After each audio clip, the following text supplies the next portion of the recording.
Hi friends, welcome to my channel. நம்மளோட சேனலோட முதல் பதிவு இது. அதனால் சக்கரை பொங்கல் செஞ்சு ஆரம்பிக்க போகிறோம்.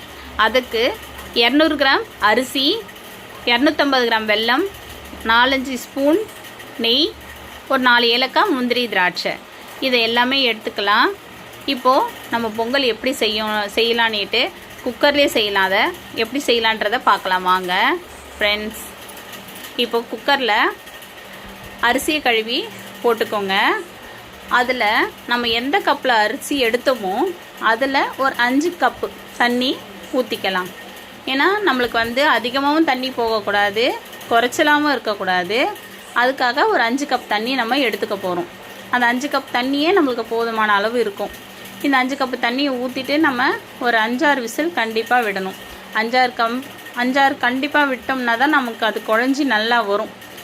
இது குழஞ்சி வந்ததுக்கப்புறம் நம்ம வெல்லம் காசி ஊற்ற போகிறோம். இதை இப்போ நம்ம வெயிட் போட்டு ஒரு 5-6 விசில் விடலாம் ஃப்ரெண்ட்ஸ். ஓகே, இப்போது இந்த வெல்லம் எடுத்தோம் இல்லையா, அந்த வெல்லத்தில் கொஞ்சம் ஒரு 1/2 டம்ளர் தண்ணி ஊற்றுங்க போதும். இப்போது இதை கரைச்சி கொஞ்சம் சூடாக இருந்தால் போதும். நம்ம பாகு எடுக்கணும்னு அவசியம் இல்லை. இதை நம்ம அதில் இருக்க தூசி மண் இதெல்லாம் இல்லாமல் இருக்கிறதுக்காக வடிகட்ட போகிறோம்.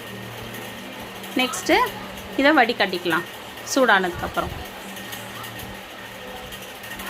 இப்போது இந்த அரிசி நல்லா குழஞ்சி வந்திருக்கு. நம்மளுக்கு இந்த பக்குவத்தில் இருக்கணும். இது அடியும் பிடிக்காது, உங்களுக்கு அதிக தண்ணியும் இருக்காது.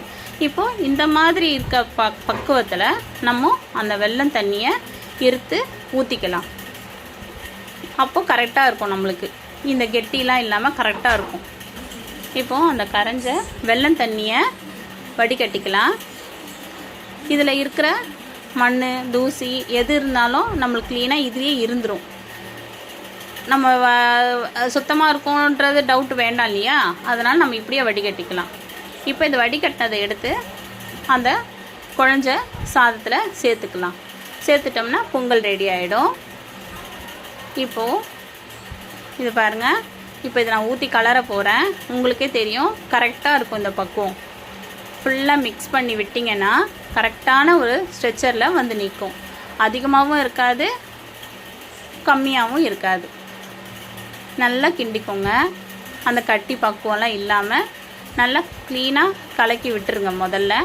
இது கலக்கிறதுக்கப்புறமா தான் நம்ம தாளித்து கொட்ட போகிறோம். அடியிலெல்லாம் இருக்குது பார்த்திங்களா, இதெல்லாம் எல்லாம் சீராக எடுத்து விட்டுருங்க.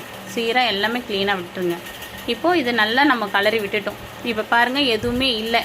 இப்போ இது கலந்ததுக்கப்புறம் நெய் கடாயில்